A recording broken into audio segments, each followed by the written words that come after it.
I'd like to open with a moment of exposition.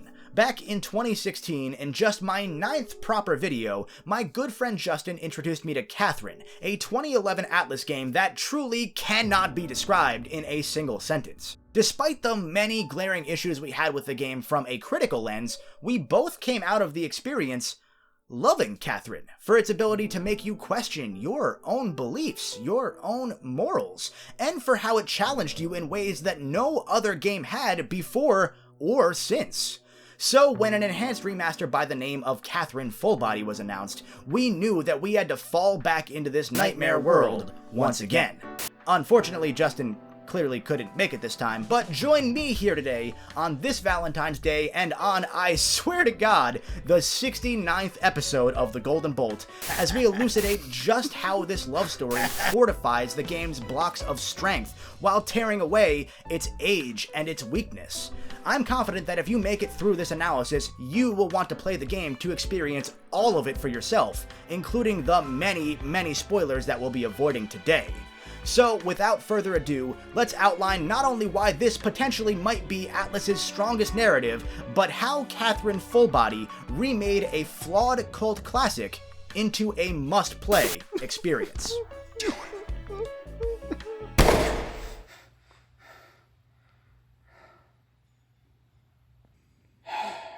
I just dream myself making a video? Oh, God, I need to get out more. What are you talking about, baby?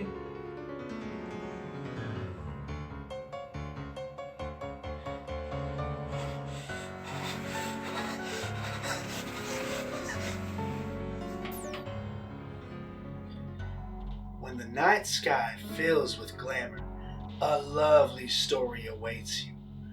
Welcome to the Golden Playhouse, no relation. Your guide for the night is me, the Midnight Venus. Nico. Yeah, I don't even know why I'm doing this. I've never even played this game. The Golden Bolt is slowly ruining my career. They told me that they would buy me food if I did this, so here we are. Alright, let's get on with it. So, tonight's video takes you into a cursed world, one where Kevin's livelihood relies on a mystical algorithm. Will this dumb intro succeed? That's up to you, viewers. Hand motion to Can I have my burger now? No, finish your line! Fine. Now, without further ado, on with the show! Well, I guess you're here now, Justin, so take the reins and let's get this nightmare over with. Sure, I've got nothing better to do. First released in 2011, Catherine was the very first Atlus project developed for HD consoles.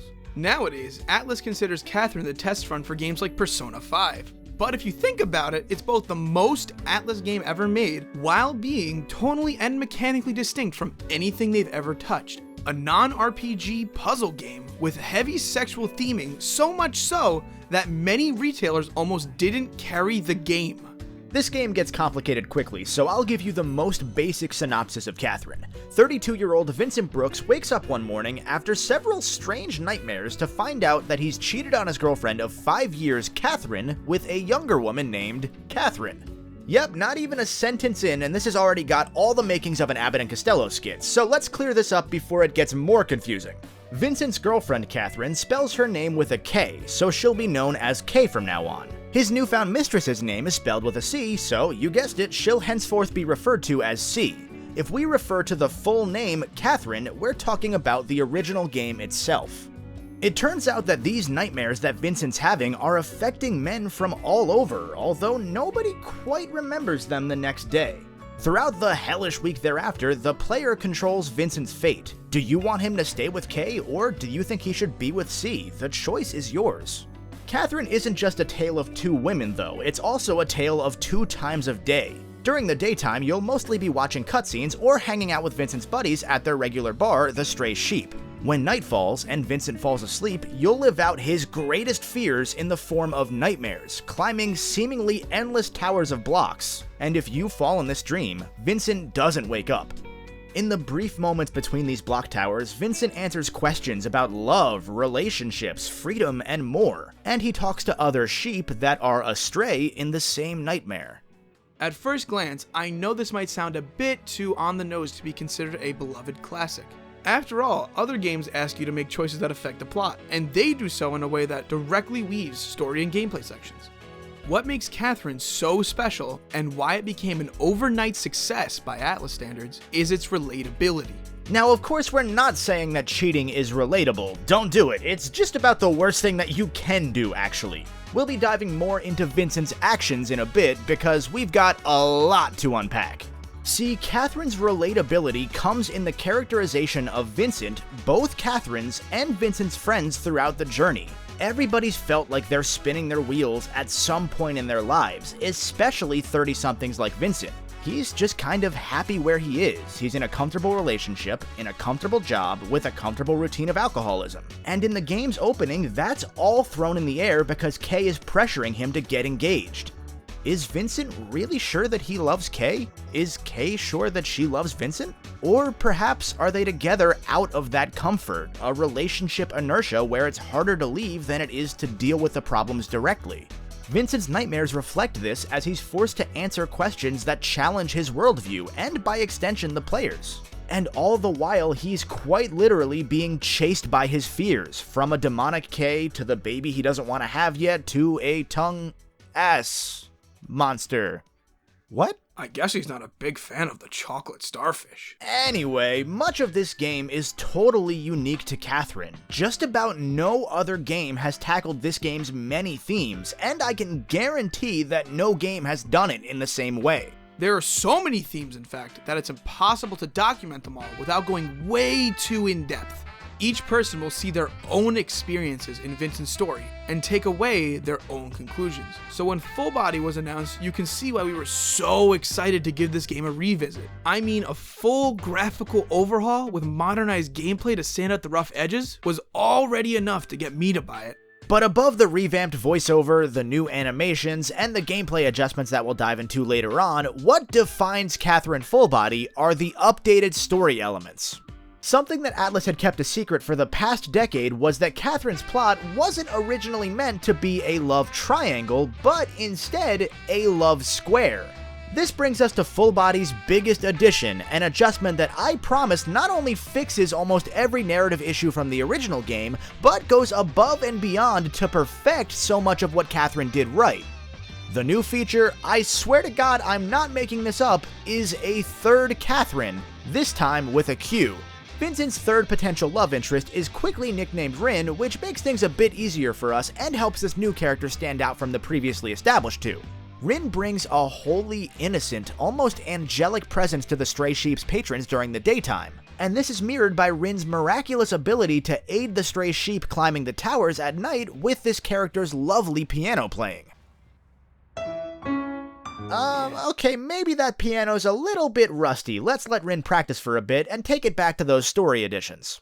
One of Catherine's most common complaints was that none of the love triangle felt like fully fleshed out characters. For much of the game, Vincent is a wooden plank. He freezes up whenever he's confronted by Kay, he stiffens like a board when he's around C, he's ragged on relentlessly from his drinking buddies, he doesn't take charge anywhere in his life. Why would either of these capable, attractive women see anything in him? Full Body thankfully fixes this by adding in several new scenes that breathe life into the cast. In the original Catherine, Kay and Vincent never really made sense as a couple outside of that aforementioned inertia. They text awkwardly, they call awkwardly, Kay constantly berates Vincent, and at points she even talks about taking control of his spending habits. At no point do they truly seem in love, and they never once say I love you outside of one of the original 8 endings. Full Body directly addresses this by adding flashbacks after certain nights, which depict Kay and Vincent's romance over the years. We get to see their budding high school friendship and the mutual crush that each has but is too afraid to act on. We witness the romantic honeymoon period of their relationship 10 years later. We see these two at their most vulnerable. Suddenly, it makes sense why Kay and Vincent are fighting to keep that spark alive. It's because they do love one another, and love doesn't just stop when the flame dies down. Players now have a reason to want these two to ride it out together. And although they're not as effective, C gets her own spin on these new character building moments. Where K's new scenes showcase love, C's focus on her defining features: a juvenile playfulness, a devilish charm, and a lot of lust. Compared to K's sophistication, her almost motherly instincts when it comes to Vincent, C's younger age shows quickly with her childish nature. Some players could see that as exactly what Vincent needs right now, or perhaps exactly what he wants: an escape from 30-something life, from worrying about changes to the status quo. He can just drink and have fun.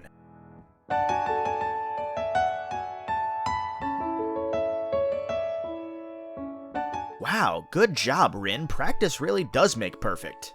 Although all of these new moments with each potential lover give you a stronger reason to pick one path or the other, above all else, it's Rin that perfects Vincent's flawed character.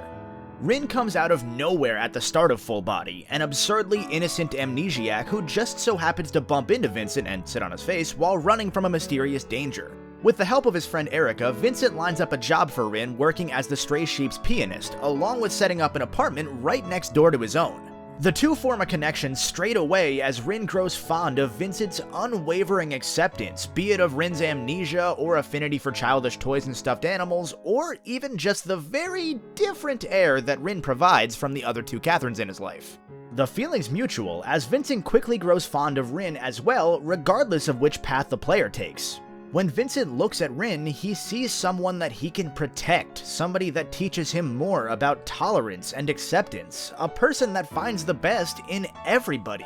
And that includes Vincent. Before, he wasn't really good at anything. Sure, he's apparently a competent programmer, but he doesn't have any major hobbies besides drinking, his apartment is a mess, the dude can't even work his way through a normal conversation with a woman without becoming a stammering puddle. But when it comes to Rin, things are different, because Rin sees past these flaws and through to Vincent's strength, his ability to unquestionably and faithfully help others. While his own life may be a mess, or perhaps because it's always a mess, Vincent will go, and always has gone, that extra mile to protect, help, and care for his friends, or even just complete strangers. It's why he stands up for Rin when the latter is being harassed by bar patrons. It's why he threw everything to the side to be with Kay 5 years prior when she was a mess from her previous relationship's failure. It's why he goes out of his way to stop C from talking about self-harm when she's upset. You can even see this caring, uplifting nature in the Stray Sheep as well as during the nightmares, when even though he's visibly exhausted more and more over the progression of each night, Vincent will still try his best to learn about and assist with the other patrons' problems. And he'll go as far to beg the other sheep during the nightmares to just keep climbing, because that's all you can do. You can't simply give up. Vincent's good at exactly two things: climbing both the endless towers of blocks at night and the endless tower that is his normally mundane life during the day, and bringing the best out of others so that they too will continue to climb. We only see so much of this because of Rin, because Vincent doesn't feel like he has to hide anything from Rin. He expresses elsewhere in the game that the women in his life over the years have always seemed to want something from him, whether that's money, marriage, or just plain sex, but when it comes to Rin, he doesn't feel like he's being objectified. He sees unquestionable, understanding acceptance when he looks at Rin, instead of judgment or overreaction from others in his life. Rin doesn't tell him what to do, only to do what's right, and because of Rin, Vincent finally steps up and makes decisions in his life instead of being a passenger in it. Before now, you could argue that he hasn't really made a proper decision. Even when it comes to cheating on Kay with C, he's pretty much blackout drunk while she clearly isn't. At best, he's being taken advantage of there. At worst, well, let's just say that his shirt might not just be talking about a rave. His indecision from there on is what drives this plot forward. Thanks to Rin's encouragement though, he stands up to his greatest fears, whether that's addressing K or C, facing his previous indiscretions, or escaping death itself. And this is all true regardless of which path Vincent takes in the game, even if he goes with K or C. In the original Catherine, he's unsure of which path is the right one for him, or if there's even truly a right path at all. But in Full Body, thanks to Rin, he's steadfast when he makes his choice, and he even learns that there's always another option. This is all represented mechanically too, not just narratively. Returning from the original Catherine is the red to blue choice meter that still pops up to implicitly judge you and make you second guess yourself the entire journey. But here in Full Body, this meter holds a third option that bucks the accepted norm.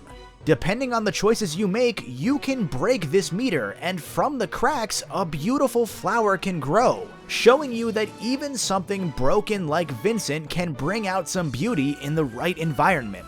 But this isn't the only place where Rin ties together the story and gameplay. Let's go back to that piano for a moment, and let's finally talk a bit more about Catherine's gameplay portions, the nightmare sections.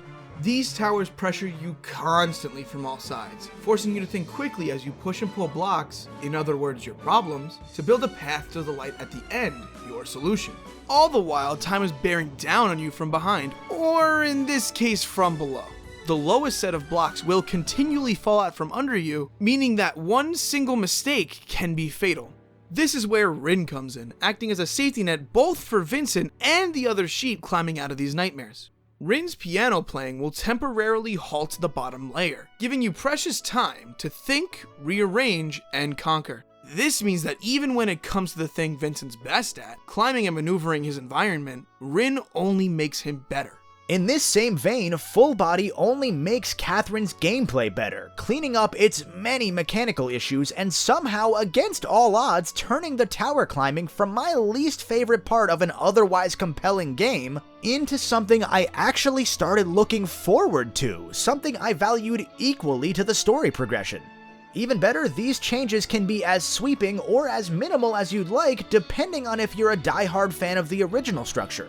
The only changes that aren't going anywhere are for the better. For example, the useless at best and painful at worst live system has been totally revamped. Before, if you ran out of lives during a level, you'd have to reload your save, potentially losing one or more levels of progression. Now, instead of collecting pillows sprinkled on the towers to increase your live count, they increase the amount of times you can consecutively undo moves if you've made a mistake. For players that still want that classic Catherine experience, the hard difficulty still kills you immediately if you fail, sending you back to either the start of the level or a checkpoint if you were lucky enough to find one. On normal and below though, falling to your death instead uses up an undo, plopping you right back to where you were before you fell. Even if you die or get stuck and have to restart from a checkpoint, on these lower difficulties, the game lets you auto-complete the level to right around where you were before. Simple quality of life touches like this only help the game shine even to those who might not have loved the block staircase gameplay otherwise. And if you still don't like the puzzles after all of that and you only want to play for the unique plot, the new safety difficulty stops blocks from falling from underneath you entirely, as if Rin was playing the piano for the entirety of a level. It also just lets you downright autoplay the game or skip the puzzles altogether. There's even a remix mode that replaces some parts of the level with larger interconnected blocks that move as if they were one. These add two simultaneous layers to Catherine's gameplay, acting as an implicit guide for newer players who might have otherwise struggled to see the path forward, and a new challenge for those that have already mastered Catherine's towers before. There are a handful of other small tweaks in Full Body that go a long way too, such as the camera panning around the tower if you climb onto its backside. I'm still not sure how that wasn't a thing in the original game. Related to this, while the controls are still always relative to Vincent and not the player, pressing up while he's hanging will always make him climb the block he's on. Before, if you were, say, behind the tower, pressing up would make Vincent let go of the block he's on because the game read that as a down input relative to him. Inverted controls are almost never fun, especially when they mean you've got to play an entire level over. Thank God they fixed that. Because of all of these mechanical additions and adjustments, gameplay that once felt archaic just feels right now. Because the gameplay feels right, the previously questionable ludonarrative balance, like Rin's piano skills over the course of Full Body, come into a beautiful harmony. I'll go as far to say that Full Body has the strongest Atlus structure of any game that I've seen from them. Unlike something like the Persona franchise, where the story sections and the gameplay sections don't often interact, or perhaps only do so superficially, Catherine Full Body's story complements and enhances the gameplay and vice versa. It's often said that when you're stuck on a puzzle, stepping away for a bit allows your brain to solve it in the background, and Catherine gives you that recharge every single day. The gameplay likewise gives you time to contemplate the twists and turns of the plot, and no matter whether it's day or night, whether it's story time or playtime, you're doing what Vincent does best, helping other stray sheep. Coming from an Atlus fan, no other game that I've played of theirs starts this quickly, without hours of prologue, lands this well, or tackles as many topics at once, quite like Catherine does. While the game definitely still stumbles, those stumbles are part of what defines Catherine. A perfectly imperfect piece of art that explores our own imperfections as people. Moreover, with Catherine Full Body, and while adding Rin, Atlus did the unthinkable. They were able to only improve the Catherine experience by adding more, by packing even more stuff into this already overflowing experience, when on paper that extra layer should have only been superfluous. The one single thing that Rin's edition might do that detracts from the 2011 game's vision is that thanks to some new foreshadowing, it might show its hand a little bit early with the big late game spoilery stuff. If the trade-off for that is a vastly improved cast, a much stronger plot, excellent gameplay, and a fantastic game-defining new character, that's more than worth a handful of players maybe guessing the truth sooner, especially since those players are definitely still gonna be wrong. We'll leave those spoilers and those truths for you to discover yourself, because this game just does so much right that you would be doing yourself a disservice by not at least giving Full Body a chance. Looks can be deceiving, and while Full Body might only look like eye candy, though it might not look like the kind of game you would normally play, it's one of the most introspective experiences that you can have with a video game. That is why Full Body is a must-play, because we can only tell you what it made us think. We can only discuss the themes that resonated with us, while leaving genuinely dozens of others behind to do so. We can only show you how it made us feel. Your experiences will be much different from ours and from anybody else's, so you simply have to play it to know how it's going to change you. I guess that you could almost say that thanks to Full Body, Catherine has aged like a fine wine. Really? We made it the entire time without a wine joke. We said no wine jokes. Couldn't you just leave well enough alone? No. They serve wine at the bar now. I don't care. But We said no wine jokes. They serve it in the game. They got rid of no whiskey. Wine jokes. What do I pay you for? You don't pay me. So, you've made it to the end. How do you feel? I've been waiting here a while. But still, you're simply amazing. Please, allow me to introduce myself. So the name Nico was just an alias. My true name is Synopsis. Did you notice the themes that this video's masterful creators fills with glamour. Oh, wonderful. Really?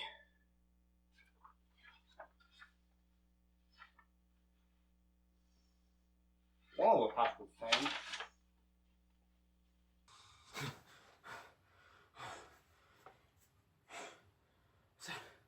Was that all a dream?